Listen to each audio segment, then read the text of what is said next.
that I have 3 young boys, and they are in Australia at the moment and will be for the next 12 months whilst I launch in New York City, and travelling and pursuing my personal and professional goals whilst having 3 young kids. I think people have found, how do you do that?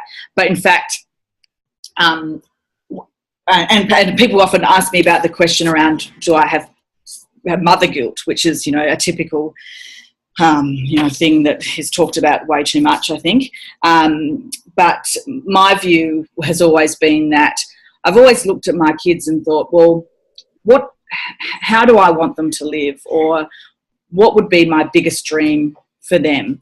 And ultimately, when I asked myself that question, it was, well, I really want them to pursue whatever their dream is. Like, I don't want them to sort of go, oh, I really wanted to be, in a band, but, it's way too hard, so I'm going to go and study and be a lawyer, but I don't really want to be that. Or, I really wanted to travel, but I sort of felt that I had to get a job. Like, I want them to just go and live their dreams, no matter how difficult they may seem, no matter how many people might say, oh, that's too hard. I just want them to go for it.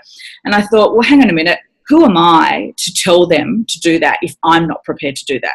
I'm no one to tell them how to live their life, but I'm everything to show them. Rather than to work out how I best wanted to be the best mum, was to really lead by example. And so I've talked to them a lot about, this is my dream, and I really need to pursue that, and they are so engaged with that, and it's sort of like a family project in a way